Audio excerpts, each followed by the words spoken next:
আহমেদাবাদে বিমান বিপর্যয় ঘটনায় মিলেছে ১২৫টি দেহের ডিএনএ। ইতিমধ্যে ৮৩টি দেহ তুলে দেওয়া হয়েছে পরিবারের হাতে, এমনটাই জানিয়েছেন গুজরাটের মন্ত্রী ঋষিকেশ পটেল।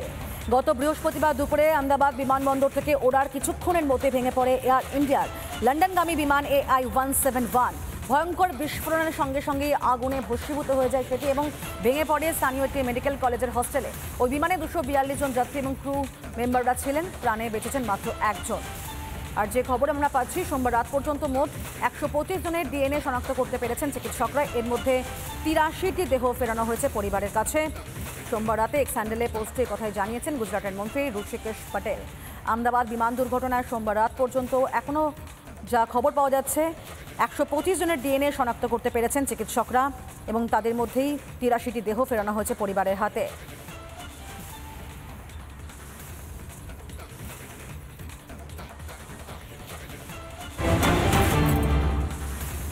G7 সম্মেলন এবং সেই সম্মেলনে যোগ দিতে কানাডায় প্রধানমন্ত্রী নরেন্দ্র মোদী, সেই ছবি দেখাচ্ছি আপনাদেরকে। বিমানবন্দরে নামার পর তাকে প্রত্যেকে যেভাবে ওয়েলকাম করেন সেই ছবি দেখাচ্ছি আপনাদেরকে। ক্যালগারি আন্তর্জাতিক বিমানবন্দর হচ্ছে এটি এবং সেই বিমানবন্দরে নামেন প্রধানমন্ত্রী নরেন্দ্র মোদী। সেখানে তাকে স্বাগত জানানো হয়, সেই ছবি আপনাদের সামনে। G7 সম্মেলন, সেই সম্মেলনে যোগ দিতেই কানাডায় পৌঁছে গিয়েছেন প্রধানমন্ত্রী নরেন্দ্র মোদী। ক্যালগারি আন্তর্জাতিক বিমানবন্দরে নামেন তিনি এবং সেখানে তাকে অভ্যর্থনা জানানো হয়।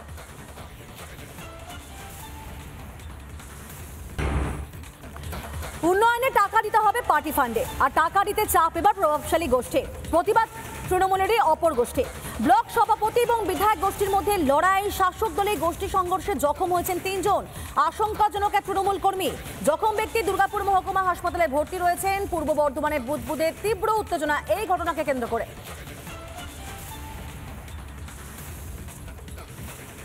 আহত হয়েছে যা দেখতে পাচ্ছি, তার মধ্যে একদিনই অবস্থা ভালো না, আর এনার একটু স্টিচ করেছে অনেকগুলো, আর এনার হাতটা মনে হচ্ছে গেছে, এখনো খুলে আছে, এক্সরে না খুলে।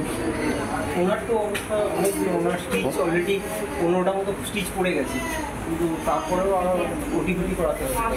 কী কারণে ঝামেলাটা হয়েছে সেটা সঠিকভাবে বলতে পারবো না, তবে যতটুকু শুনেছি ততটুকু টাকা পয়সা নিয়ে কিছু একটা ঝুট ঝামেলা হয়েছিল। আর তৃণমূল মানেই তো অর্থ, আর অর্থ নিয়েই ঝুট ঝামেলা, এটাই তো ওদের নীতি।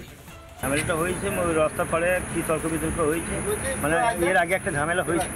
আচ্ছা, হ্যাঁ, সেটা হলো 16 আনার টাকা নাকি ওই পার্টি অফিসে লাগাবো বলছিল, এই নিয়ে দু চার কথা হয়েছিল। আমার ছেলে ওই 16 আনার সাথে যুক্ত। আচ্ছা, ওই 16 আনার টাকা আমি পার্টিতে লাগাবো। এটা কে বলছিল মানে পার্টিতে দিতে? ওই রহমান, ময়না। এরা কার গোষ্ঠী? লালনের না MLA? লালনের। সেই টাকাটা না দেওয়ার জন্যই ঝামেলা।